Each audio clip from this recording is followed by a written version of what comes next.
As you can probably tell from all these little paintings, I like to paint this goat to talk about reflected light in the limited palette of ultramarine blue, burnt sienna, and white. So here's the finished painting, and now I'll start a demo, talk about it a little bit, mix the color, and show you this painting start to finish.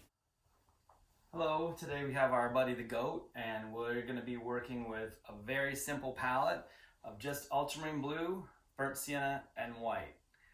I like this palette a lot. It's a very limited, inexpensive palette, but you can really do a lot with it. So we'll start mixing color today. So you have really a warm color, the burnt sienna, a cool color, the ultramarine blue, and white, which is actually also a cool color. I got the palette out of Delacroix, who used it. John Singer Sargent also used it when he was starting portrait work, because it's inexpensive. The burnt sienna dries quickly. So the point of this exercise, why we have the goat that's in white and he's on something reddish, actually this is pretty red, is to teach about the temperature of shadows. So shadows take on the color of what they face into. For example, up here, even as I move my hand under, see, whatever is facing into the shadow takes on the color of the thing it's facing into. So shadows are a little bit like a mirror. Actually, when they do CG, they will, if they're entering in an animated figure into an environment, they'll make him a mirror, or her a mirror, and then they'll slowly muffle it down for how reflective things actually are. So you have cooler shadows where you use a little bit more of the ultramarine, but not pure. You are not going to have any place on this where you'd use pure ultramarine blue. You're going to keep your colors dirty, right? Mix them together. Titian had advice for color. So Delacroix, who I mentioned, copied Rubens. There's a Delacroix copy of Rubens at LACMA, and Rubens copied Titian. So this color school leads back to Titian ultimately. And Titian's short advice for color was to dirty your colors. And some people would tell you not to take it literally, but we're going to take it very literally and not really have any pure color. Color has something called a point of saturation, which is how red can you make something before it looks like a stoplight. So you want to watch out for that extreme of color saturation, just like you would watch out for your extremes in value if you're working just with one color, light to dark. So we can see the goat has places where it's facing into the room, which tends to have cool shadows, and where it's facing down into this, which I placed here to give you very warm shadows in a selected part. So really to make it clear, if I put this under here, put my arm with the green, the shadows all go green, right? Especially if I put both. So what I'll do next is I want to get a palette set up, and you guys should just imitate my palette, and then I'll map this out. You guys are welcome to use the goat, or if you want to set up something simple, you could throw a towel over a book if you wanted to make a simple still life area. You want to keep your light very clear so that you have light, shadow, and reflected light. And you want to have a little warm reflected light because even the shadow core gets a little cool. All right, let's get started. All right, so now we're going to mix some color. So you don't need to write these color names. I just want to write them on the palette in the paint so you'd see what color we were mixing. So you have our ultramarine blue, burnt sienna, and white. Here's the shape of palette knife I like to use. And you'll notice the palette has a little bit of color to it. This is a glass palette. I painted the bottom of it with the same color that I use on the painting. That's a really useful idea. That way, the way the paint looks on the palette is a much better predictor of how it's going to look on the painting. So I've been preaching to you guys about this color. This is again acrylic gesso with acrylic raw umber, which is a little lighter than a mid-tone gray. So I'm going to start mixing from dark to light, and you guys just copy my palette. Copy the way that I have it organized. It's going to be, as the palette continues to open up, I'm going to basically have warm colors, dark to light, cool colors, dark to light. So white's over here on the cool side because it's a cold color. You'll see what I mean when we start mixing. One of the ways I keep my palette clean is to pick a little dirty spot to mix. So the first colors I want to mix are like a warm and cool, like a mixed black almost. So you just smush it, scrape it back together in a little pile, and it makes a really nice mixed black. The thing I like about it is you can easily go warm and cool, right? This ends up looking a little bit, actually it looks pretty balanced. So maybe I'll go a little warmer with it.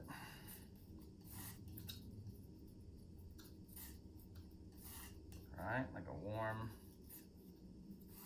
mixed black. I'll put it up here. I'll go a little cooler.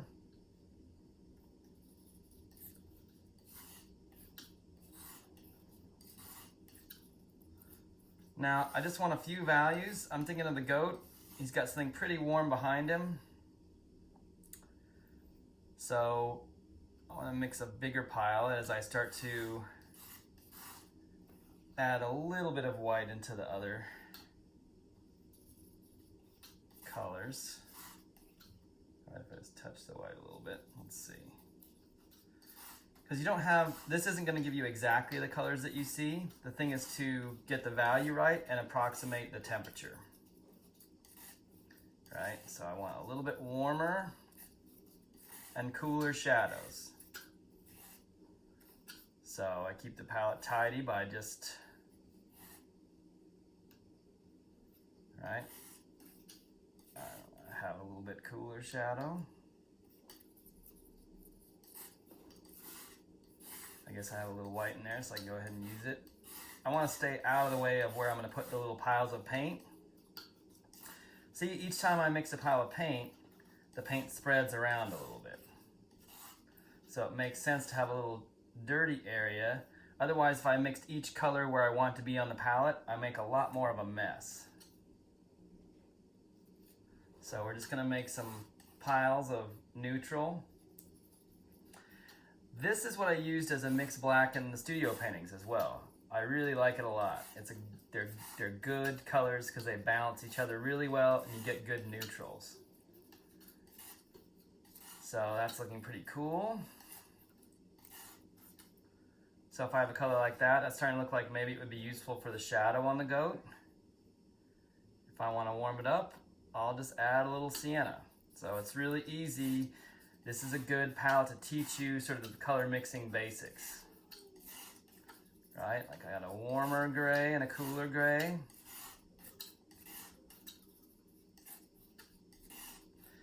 And if I want to make it even warmer, that's pretty easy, right? I can just, if I want to make it even warmer, I can add more.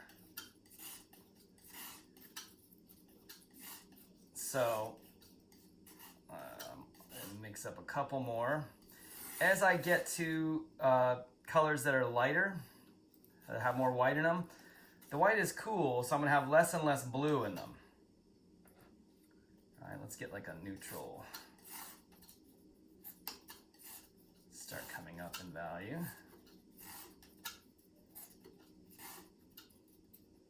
There we go.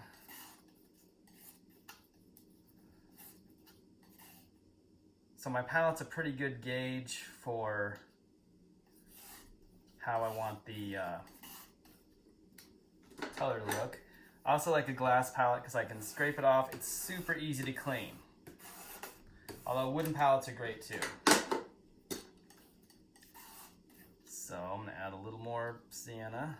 So we have a temperature difference. You can see how much more sienna. As I add the white in, I have to add a lot more sienna in. And as I start to get up to like highlight color, because our light source is a little bit warm.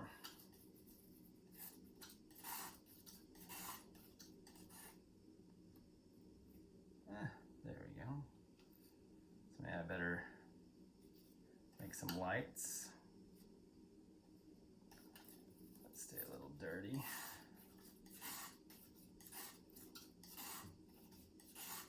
So you just smush it around. There, I'm starting to get like a warm light. Could be pretty useful to transition into the lit colors on the goat. And if I add just a little dot of blue when it has this much white in it, you'll see how quickly it goes cold. That's why we have the white on the cold side of the palette. So maybe I'll mix a near, that's getting pretty light. So I'm gonna mix a highlight color. Since our light source is warm, my highlight color, I'm only gonna mix the sienna and white, right? So these darkest colors, these top two colors have no white in them at all. I was talking about dirtying your colors. All these others have a little bit of both ultramarine, burnt sienna, and titanium white. My highlight color is gonna be just titanium white and burnt sienna. Actually, maybe that's not even light enough for a highlight color. And maybe it's a little dirty too, so we'll put it there. Try and get all the dirt off it. Now I'm really gonna, let's see, get it like a really bright highlight color. So I'm just gonna put a little bit of sienna in it and a lot of titanium white. There we go, that's nice and bright. Maybe even brighter. You'll notice I started with the highlight color by a pile of white and adding just a little bit of sienna into it because it takes more paint. I already made a huge pile, way more than I'm gonna end up using. So I should have really just had a smaller pile of the white so I don't waste as much paint and just touch the burnt sienna. So I think I can paint our goat with this. So again, just imitate the way I set up the palette. As I add more colors, you'll notice these have a little more ultramarine in them. I don't have any colors in here that are just pure ultramarine. I have that over there. These have a little more burnt sienna in them. And as we go down, it gets lighter. So darker to lighter, warmer, cooler. Your palette is really like your brain when you're painting.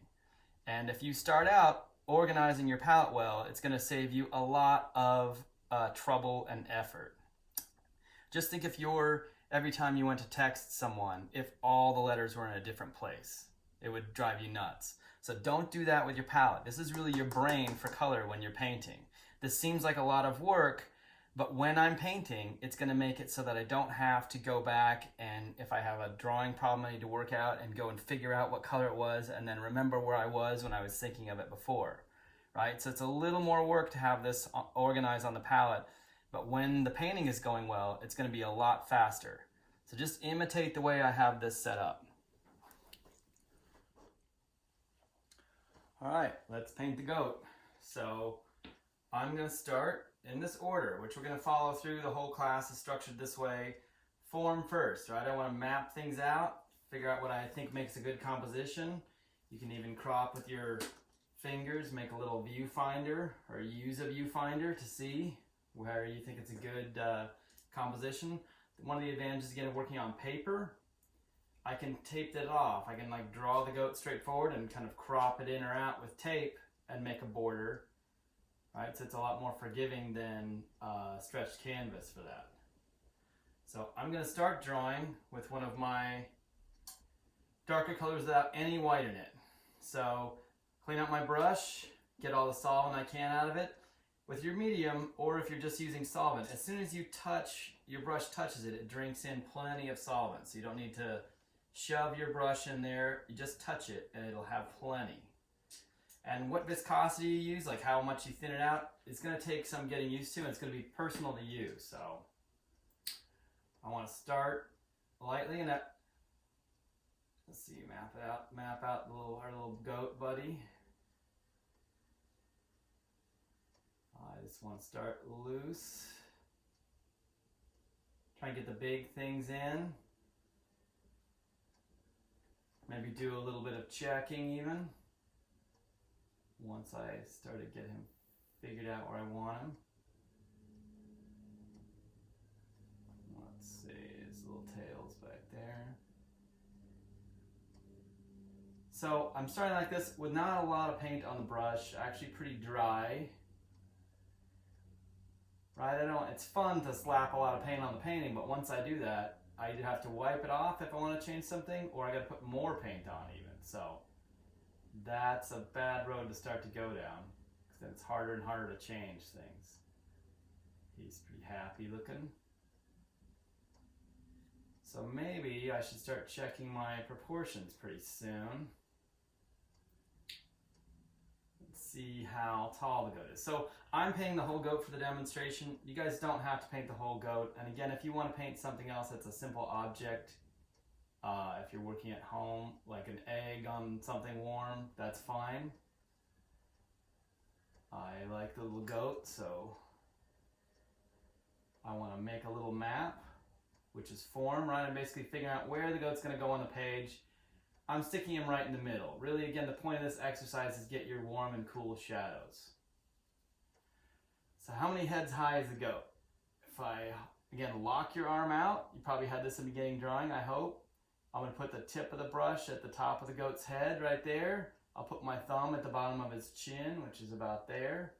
Let me just count how many heads down he is. He's a little more than 3. So let me look on my painting. 1, 2, 3. I have his head a little too small. So let's fix it. Maybe make it higher on the top. That seems easier. I think to about there would be good. Let's try that. 1, 2, 3. He's got a pretty big head, the little goat. Maybe his jaw's down to there.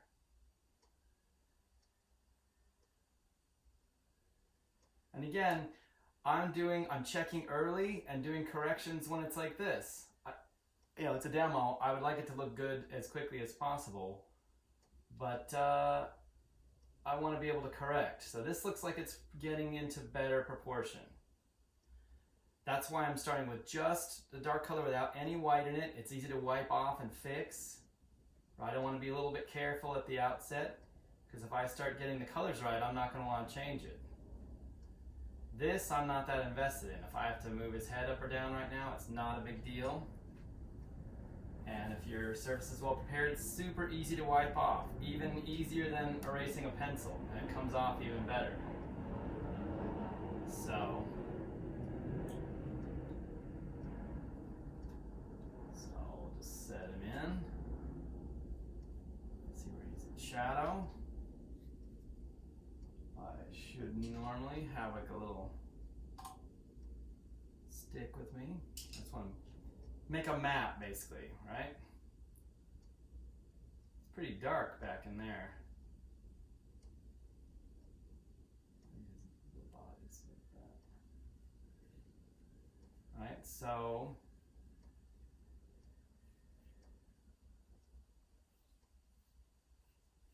he's coming out like this. I'm just, if I was going to do a longer painting, I want this demo to go pretty quickly. I would spend more time measuring and be a little more careful with the drawing. I don't want this video to get too long, so I'm kind of going along pretty quickly because I want to get the whole thing going pretty quick. So this palette's pretty good. You can see the goat is lighter than what's behind him and darker than what's behind him. So that's a really important thing. That's also why it's useful to have, again, a ground color that's like a mid-tone gray. This, what I'm painting on, is paper that I've gessoed with acrylic gesso and burnt umber acrylic.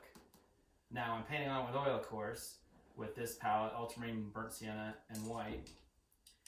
I want to start mapping in the big areas. Get him going. So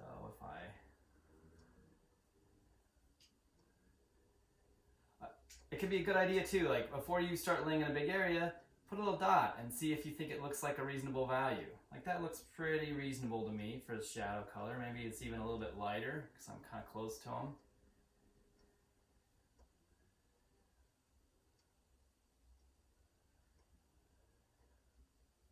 Right?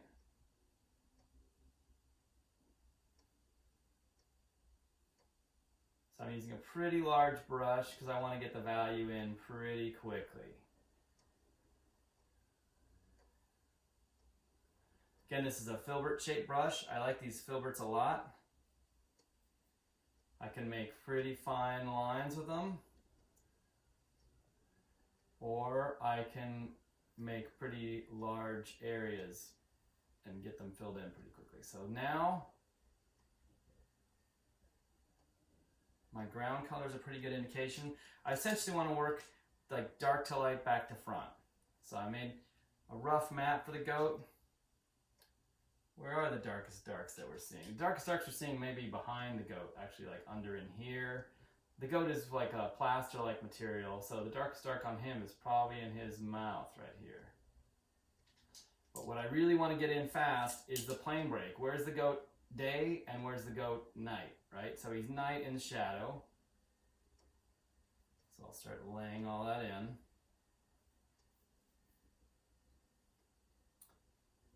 And I want to watch my shadow temperatures, right? Some of these shadows are starting to get kind of warm down here where it's facing into the red.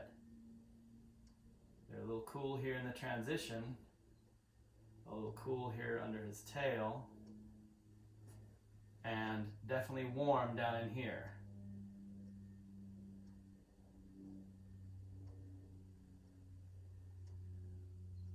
So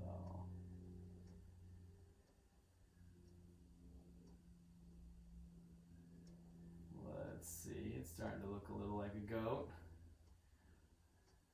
Now, I'm going to tend to go in a pretty logical order. I want to set in all the shadows first. Let's set in the night side of the planet first.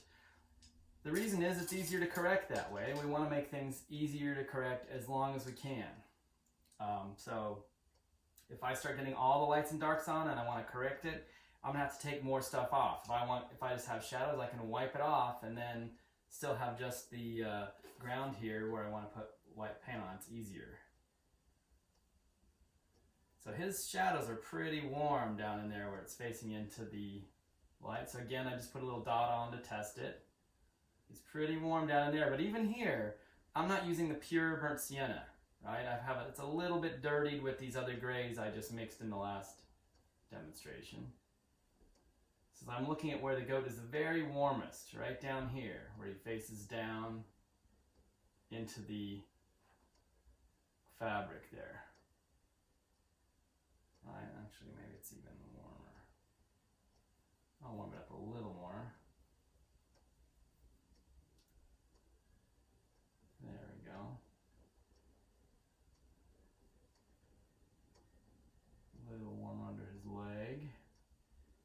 Pretty warm and dark back. That back leg back here is pretty warm and dark, so not that much. Again, you notice I always like put a little dot on and see what you think of the color. Which is again why not painting on a white ground, as I've been telling you, is really helpful. Right? This ground has a little bit of value to it, so it's going to be a much better gauge of how things are going to look when everything's going.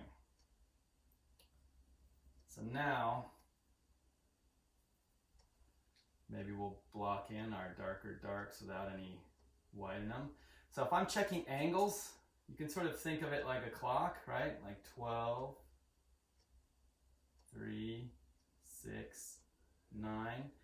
Rather than work out the perspective and put a ruler there, if I just hold it like it's a clock, what he's resting on there is like a little past 9 o'clock, but not much. So if I think 9 o'clock and a little past, that's the angle for back there. So if you're having trouble, if the goat looks like he's falling off or whatever you're painting looks like it's springing off what it's resting on, check those angles, right? So I'll check this one.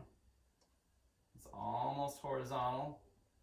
The one behind his leg, if I hold it straight, let's see, if this is noon, what time is that? Like 2 something? So I'll just carry that angle over.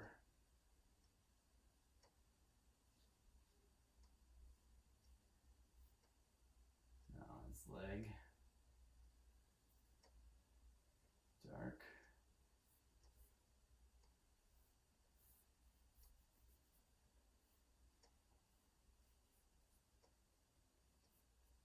Right? So again, I tend to go dark to light, back to front. It's pretty dark back there underneath. So maybe I'll go ahead and go pretty dark back here. Right, the shadow behind him. So now that I have most of the shadows on him, I'm going to go for some of the shadows behind him.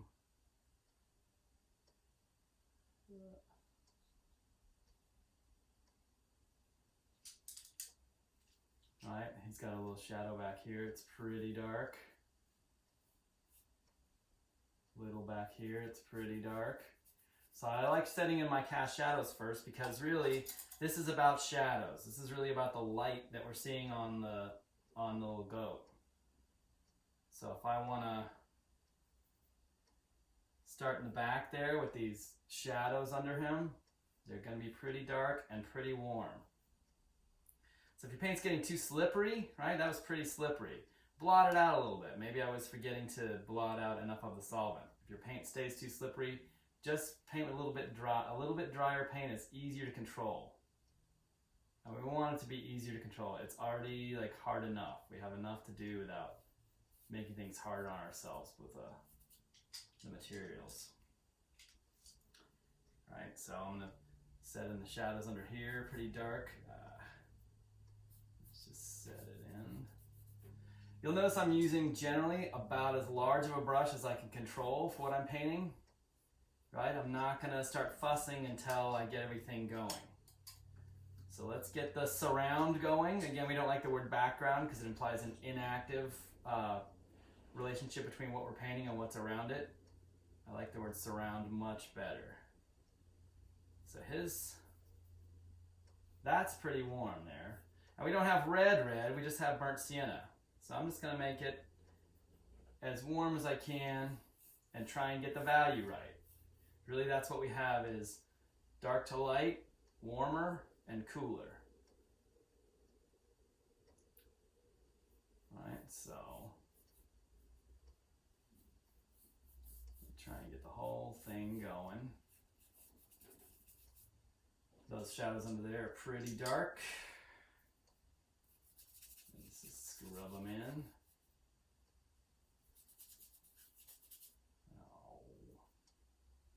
There we go. Let's check my angle. I was getting a little sloppy. Noon. What time is that? This is noon. It's maybe 2 o'clock. Right, so my angle will come down a little bit steeper here. And also, when you're watching, the camera's in a little bit different spot than my angle's from. So there'll probably be a little bit of rotation between what you're seeing and what I'm seeing. Now, our friend Delacroix said to start with a broom and finish with a needle, right? So I am starting with pretty large brushes. As a matter of fact, maybe I'll go, well, in a minute I'll go up in size to a larger brush even. Let's see, is that long enough? There we go, a little bit lighter and warmer. So there's habits from drawing where you kind of like draw a thing in the middle of the page and leave everything around it blank. Painting's really relational, right? That goat is lighter and darker than what's behind it. It's only going to be that way if I paint everything. If I just only paint the goat, especially if you're working on a white ground, it's going to stay looking flat. At least with this tone, I'll have a little bit of a chance at having it have a value relationship with what's behind it. Meaning how light or dark the goat is to what's behind it. Again, he's darker than what's behind him and lighter than what's behind him here. So maybe what's behind him needs to be a little bit darker and it's kind of warm. So let's see what kind of values we got here. So again, I'm using a big brush and putting a little test dot. That actually seems pretty reasonable for the value. So I'm going to go ahead, get more on there. Now there's a little bit of fall off, right? Nothing ever stays totally flat. It's lighter up here than it is down here. So maybe I start down here a little bit darker and watch those values where they come up close, right? Because that's a little too close to that shadow color, so I want to be careful. So maybe I need to make this around a little hair lighter.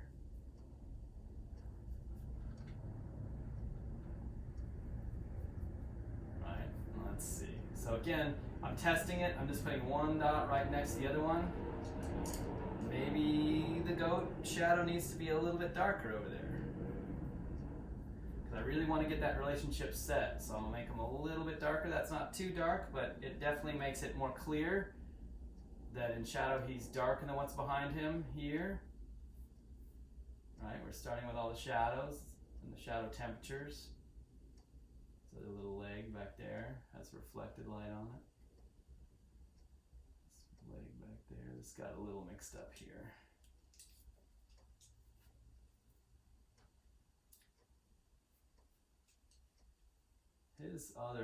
His foot's way back up there, right? Looks like I didn't do such a good job with that. If his, again, like thinking of the clock, his back leg is way up there. So let's just fix it.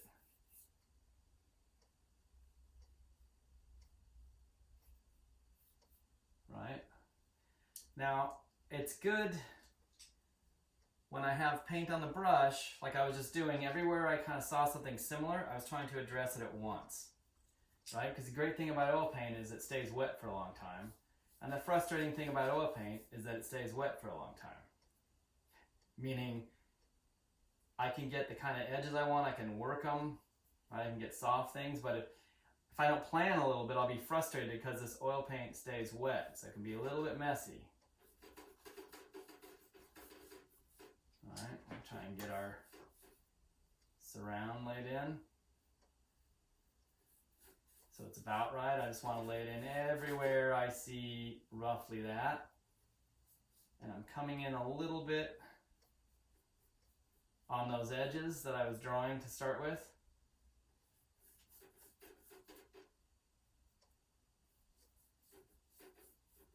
Racing over, you guys got that already.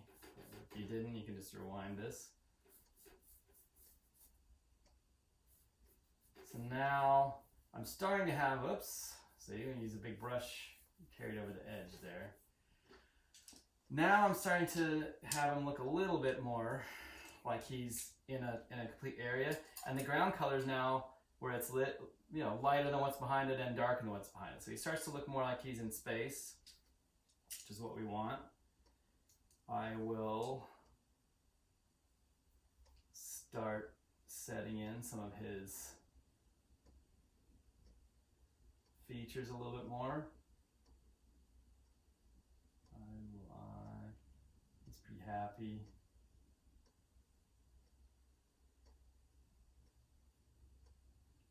Now you notice when the paint is a little wet, right? It's like where I first touch it, it's most of the paint on the brush. Each time I touch it after that, it pulls up a little more of whatever's around it. So that leg's pretty dark. So I just want to try and get my drawing a little bit better, especially up here on his face. Right? Little buddy. The ear. So the texture of the fur, you know, don't worry about that too much. You want to just get these big notes right. So if you have trouble seeing something, you just squint more.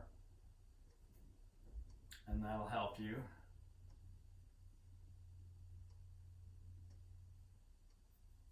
So some of these transition values, I just lay that in. Where he's a little bit lighter, maybe I can start coming up into the lights. Because his back leg right there. I still have a lot of that surround color on the brush, so I can maybe pull him in a little bit here.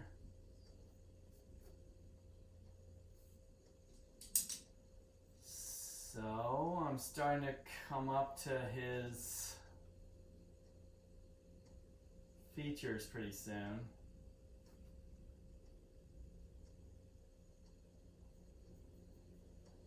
Oh, he's pretty cold over there. So the cold shadows, I'm going to try and work with the colder values I have. Again, not pure blue, just like a cooler color.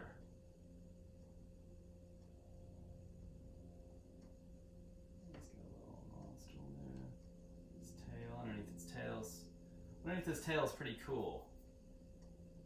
Into the temperature, right? Again, cool just meaning like bluer, so cool. Cool. And warm over here. His tail kind of goes up like that, right? His smile looks pretty sloppy, actually. His chin's up at more of an angle. Now I'll pull that in a little bit. So that's why it's good to have a lot of colors mixed up, because you can nudge your drawing more easily. Right, I can kind of move it around. In his mouth, I can move it up a little bit if I want, pretty easily.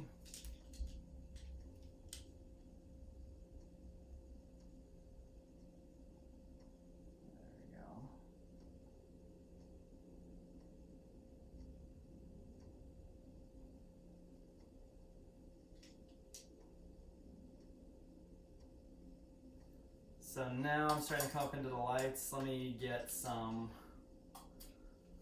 lighter colors, maybe even on his head, and test it.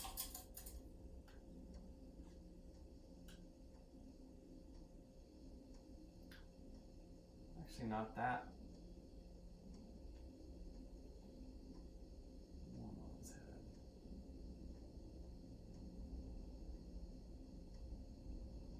So now that I'm starting to get a pretty full range of values here, I want to take a minute and think about where he's the very lightest, because I'm putting that on a little bit too thick, right? So if it's on too thick, you can always scrape it down a little bit. Most of your drawing stays there. You can wipe it off with a paper towel if you want, if it drags over like that. Most of your drawing stays there, and the paint isn't as thick. So it's a good way to kind of correct.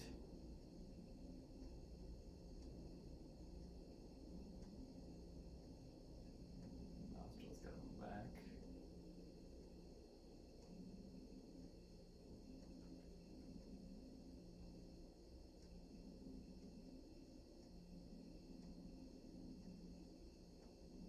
His little beard above his back.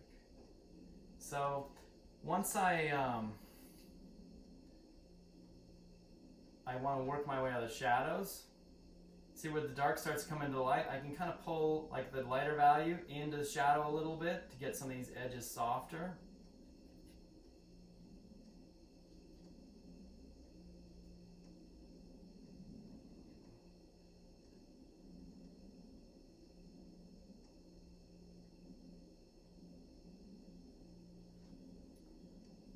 Alright, I'm going to lay in some of the lights, and maybe I'll switch to time-lapse so I can get this going without you guys having to listen to every little thing.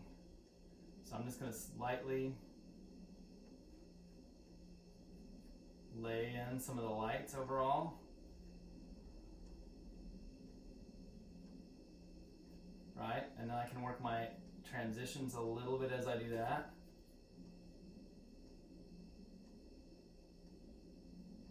He's definitely,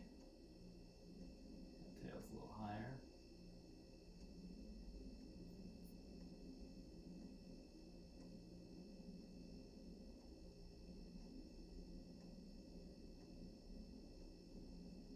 Gotta be careful with his little face, right?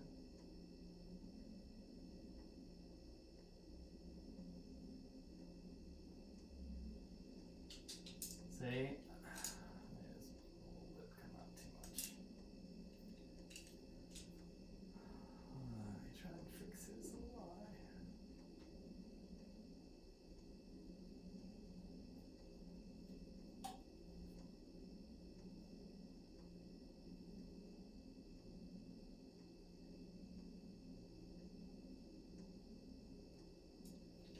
So now I have like basically a lot of it kind of blocked in. This is really the foundation for the painting. From this point on, I'll be mostly like correcting these little things, working my transitions, and working all the way up into the highlight. But this is essentially the whole situation addressed. I know his face is a little sloppy. Poor goat. I'll try and fix him up a little bit. And you're welcome to either paint this along with me. I have a reference photo for you from the same angle, or again, do your own. So we'll speed it up a little bit now. So here's a time lapse speeding up of from where we left off to finishing the goat up a little bit more, working my way around, getting to the lights on the goat, and refining the relationship between the goat and the surround. Again, we don't like the word background. All right, so the main things were map everything out, right? Just the form with a dark color. I was pretty careful to keep my lights and darks mostly separate. I keep seeing little things that are bugging me still. All right, the biggest thing is to keep your values straight. So this palette's really pretty organized to help you make decisions. So make sure you get where what you have is darker than what's behind it and where it's lighter than what's behind it. And don't forget that light is everywhere on everything, meaning I don't let the light flatten out. I was going in and it's brighter up here than it is down here. If you leave paint totally flat, it will kind of pop up like a green screen. So I hope that's useful and look forward to seeing what you guys submit.